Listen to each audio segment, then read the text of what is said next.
कमळीला समजणार चक्क आता आबांच्या मृत्यूचं सत्य, तर दुसरीकडे मात्र अन्नपूर्णा आजी मागणार कमळीची परत एकदा माफी.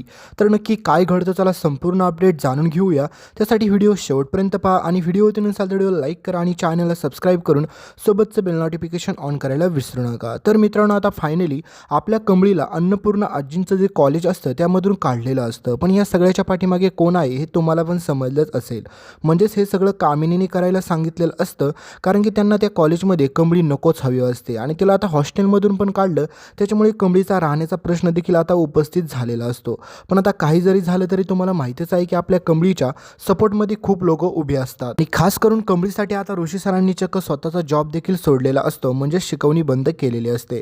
आणि हे सगळं झालेलं असतं फक्त आपल्या कमळीसाठी आणि कमळीसाठी सगळेजण स्टँड घेतात आणि कमळीसाठी आता चक्क अन्नपूर्णा आजींच्या शाळेसमोर आता आंदोलन देखील कमळी करणार आहे. आणि हे सगळं करत असताना आता न्यूज रिपोर्टवाले मीडियावाले सगळे त्या ठिकाणी येतात. तर अन्नपूर्णा आजींना या गोष्टीची काहीच खबर नसते, कारण की हा सगळा कामिनीचा डाव असतो. कामिनीने सगळ्यात अगोदर कमळीला महाजनांच्या घरातून हकलपट्टी केली आणि त्याच्यानंतर आता कॉलेजमधून देखील हकलपट्टी करायचं ठरवते आणि त्याच्यानंतर राहिला विषय त्या शहरात राहण्याचा, तर तिथून पण कमळीची हकलपट्टी करायचं हा सगळा पूर्णपणे डाव मात्र ह्या कामिनीने बनवलेला असतो. पण आपल्या कमळीला देखील माहीत असतं की आता सगळ्या संकटांना सामोरं मलाच जावं लागणार आहे आणि कमळीच्या पाठीमागे खंबीरपणे उभी असते ती म्हणजे निंगी, बंड्या आणि ऋषी सर, कारण की ह्या तिघांनी देखील कमळीला चांगली साथ दिलेली असते. तर आता ऋषीचं आणि कमळीचं लग्न तर मोडलंय तुम्ही पाहिलंच. आणि याच्या अगोदर ऋषी सरांना पण हे सत्य माहीत आहे की कमळीचे आबा ह्या जगामध्ये जिवंत नाही आहेत ते, पण हे सत्य मात्र आपल्या कमळीला माहीत नाही. कारण की तुम्ही पाहिलंच किती वेळा तरी बंड्याचा आणि म्हणजे सरू काकीचा म्हणजेच कमळीच्या आईचं बोलणं झालं, पण त्यावेळेस मात्र त्यांनी देखील अजूनपर्यंत कमळीला हे सत्य सांगितलं नाही. त्यांना असं वाटत असतं की जर कमळीला सत्य कळालं तर कमळी लगेच शहरातून गावाकडे निघून येईल आणि त्याच्यामुळे ती परत कधी देखील तिकडे जाणार नाहीये आणि हेच तर हवं नको असतं. परंतु मात्र आता फायनली कमळीला असं काय समजतं, त्याच्यामुळे मात्र कमळीच्या पायाखालची जमीन सरकते. पण या सगळ्या घटनेमुळे मात्र सगळ्यात मोठा धक्का आता ऋषी सरांना बसतो, कारण की एकीकडे मात्र नयनताराने आता ऋषीचं दुसरं लग्न ठरवलेलं असतं आणि त्यामध्ये आता ऋषीला काहीच बोलता येत नसतं, कारण की ऋषीला ते लग्न करणं भागच पडणार आहे. तर नयनताराने ऋषीला हेच सांगितलेलं असतं की तुझा आणि त्या कॉलेजचा काही संबंध राहिलेला नाही, त्याच्यामुळे आता तू तिकडे जायचं देखील नाही. आता तू आपल्या बिझनेसकडे लक्ष दे, कारण की तुला जेवढा वेळ हवा होता तो सगळा मी तुला दिला होता आणि त्याच्यानंतर आता तू काय काय केलं हे सगळं आम्ही पाहिलं. पण आता तू स्वतःच्या इच्छेने ती नोकरी सोडलेली आहे, त्याच्यामुळे तू आता आपल्या बिझनेसकडे लक्ष दे आणि त्याच्यानंतर आता आपल्याला तुझी एंगेजमेंट आणि लग्न देखील करावं लागेल लवकरात लवकर, नाहीतर सगळीकडे आपली बदनामी होऊ शकते. त्याच्यामुळे नयनतारा म्हणते की मी काही मुली शोधलेल्या आहेत, त्यांचे फोटो तुला आजच्या आज दाखवते आणि तू आजच्या आज सिलेक्ट कर आणि त्यांच्यासोबत एकीसोबत तरी तुला लग्न करावंच लागणार आहे आणि कमळीचा विचार आता डोक्यातून काढून टाक. ऋषीला वाटत असतं की माझ्यामुळे कमळीचं किती मोठं नुकसान झालं, कारण की कमळीसोबत जर मी लग्न करायला तयारच झालो नसतो तर आजपर्यंत हे कमळीवरती संकट आलंच नसतं आणि कमळीचा खरा चेहरा सगळ्यांसमोर आलाच नसता. त्याच्यामुळे कमळीच्या सर्वस्व सगळं काय आता तिच्यासोबत घडतंय ना, या सगळ्याला जबाबदार मी स्वतःच आहे. त्याच्यामुळे मला काही जरी केलं तरी मी स्वतःला माफ करू शकत नाही आणि मी या संकटामध्ये कमळीला मदत करणं खूप गरजेचं आहे. त्याच्यामुळे ऋषी ठरवतो की काही जरी झालं तरी मला फायनली आता कमळीला मदत केलीच पाहिजे, त्याच्यामुळे मी हे लग्न तर करू शकत नाही आहे दुसरं. तर आता नयनताराने चक्क आता ऋषीसाठी दुसरी मुलगी देखील पाहायला त्या ठिकाणी बोलवलेली असते, पण ऋषी मात्र त्या ठिकाणी येतच नाही आणि ऋषीने सगळ्यांना सांगितलेलं असतं की मी लग्न करेल तर फक्त कमळीसोबतच, मला फरक नाही पडत ती कमळी अन्नपूर्णा आजींची नात होती का श्रीमंत होती का गरीब होती, कारण की मला ती कमळी आवडली, तिचाच विषय संपला. त्याच्यामुळे मला तिचा साधेपणा, तिचं खंबीरपणे उभं राहणं, मला हे सगळे तिचे स्वभाव खूप आवडतात. त्याच्यामुळे मी लग्न करेल तर फक्त कमळीसोबतच करेल, मी दुसऱ्या कोणत्याही मुलीसोबत लग्न करू शकत नाही. तर आता कमळीच्या ह्या उपोषणामध्ये चक्क मात्र तिच्या साथीला फक्त 2-3च व्यक्ती असतात आणि हे सगळं पाहून मात्र कामिनीला असं वाटतं की ह्या कमळीचा डाव आता संपवावाच लागेल मला, नाहीतर ही कमळी असं काय करेल ना की सांगायलाच नको. तर दुसरीकडे मात्र अन्नपूर्णा आजींना ही खबर समजल्यामुळे अन्नपूर्णा आजी प्रचंड चिडतात आणि अन्नपूर्णा आजी कामिनीला हा प्रश्न विचारतात की तू कोणाला विचारून कमळीला त्या कॉलेजच्या बाहेर काढलं. तर त्यावेळेस मात्र कामिनी डायरेक्ट सरळ सरळ नयनतारावरती ढकलते आणि म्हणते की नयनतारा म्हणली की कमळी ह्या कॉलेजमध्ये नको, त्याच्यामुळे माझा पण नाईलाज होता वहिनी, मी तर तिला थांबवण्याचा प्रयत्न करत होते, म्हणलं की तिने अन्नपूर्णा आजींना फसवलंय, पण तुम्ही तिला असं बाहेर नाही काढू शकत, हे त्याच्यामुळे पूर्णपणे चुकीचं आहे. मी खूप समजवण्याचा प्रयत्न केला आणि हा सगळा मात्र कामिनीचाच डाव होता हे तुम्हाला समजेलच.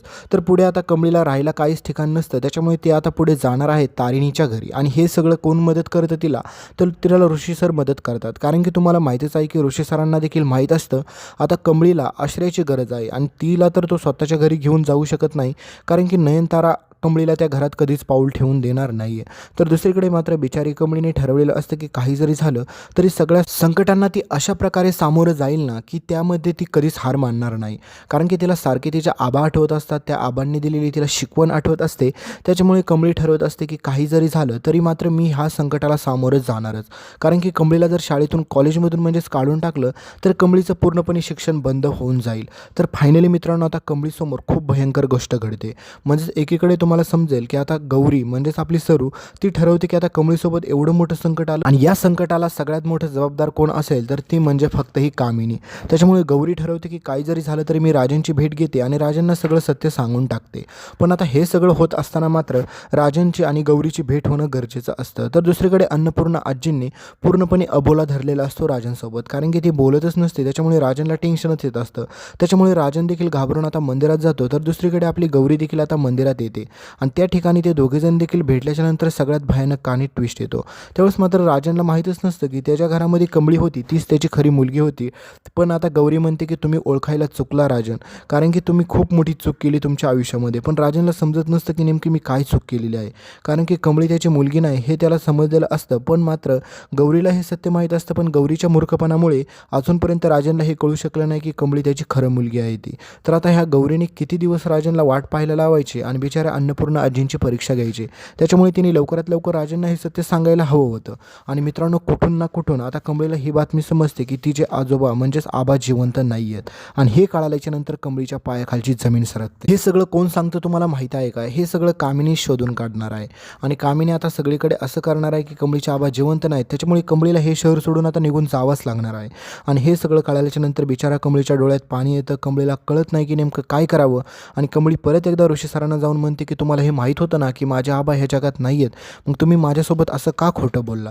पण त्यावेळेस मात्र आता बिचाऱ्या ऋषीला देखील सत्य सांगावंच लागतं. आणि फायनली आता कमळीला एवढा प्रचंड राग येतो की कमळी आता स्वतःच्या आईसोबतच भांडण करणार आहे आणि तिला सगळं सत्य विचारून पण घेणार आहे. आणि आता गौरीकडे ऑप्शन उरलेला नसतो. त्याच्यामुळे तिला सत्य सांगावंच लागतं की कमळी खरं कोणाची मुलगी आहे आणि कमळी ज्या घरात जाऊन आलेली आहे त्या घराचं आणि कमळीचं काय नातं आहे. तर आता आबांच्या मृत्यूबाबतचं सत्य समजल्याच्या नंतर बिचाऱ्या कमळीला एवढं वाईट वाटतं की तिला कळत नाही आता काय करावं. कारण की आबांचा मृत्यू झालेले कित्येक वर्ष होऊन गेलेले असतात, पण कमळीला याबाबतची काहीच खबर मिळालेली नसते. पण आबांचे आत्तापर्यंत पत्र येत होत आहेत आणि ही सगळी पत्र ऋषी पाठवत होता. याबाबत कमळीला आता सत्य समजलं. पण त्याच्यानंतर आबा जिवंत नाहीत हे कळाल्याच्या नंतर कमळी सगळ्यात जास्त भडकते, ते म्हणजे स्वतःच्या आईवरती. आणि तिचं भडकणं चुकीचं नाही आहे, कारण की हे सगळं ते कमळीसोबत जे काय सरूने केलं हे पूर्णपणे चुकीचंच आहे. आणि ह्या सरूने सगळ्यात मोठी चूक ही केली की कमळीपासून सत्य लपवून ठेवणं. कारण की आता कमळीला समजूतदारपणा आहे. कमळीला सगळं सत्य सांगितलं पाहिजे की राजांचं, कमळीचं, अन्नपूर्णा आजींचं, त्या महाजनांच्या घरांचं नेमकं काय नातं आणि काय संबंध आहे कमळीसोबत ते. तर पुढे आपल्या आता कमळी नेमकं काय करते हे पाहणं रंजक ठरेल. पण ही सरू गौरी आपलं सत्य सगळं काही कमळीला सांगेल का नाही हे पाहणं रंजक ठरणार आहे. तर व्हिडिओच्या शेवटी तुम्हाला एक व्हिडिओ दिसतोय, त्या व्हिडिओवरती क्लिक करा आणि त्या व्हिडिओवरती क्लिक करून तो संपूर्ण व्हिडिओ पाहायला अजिबात पण विसरू नका. धन्यवाद.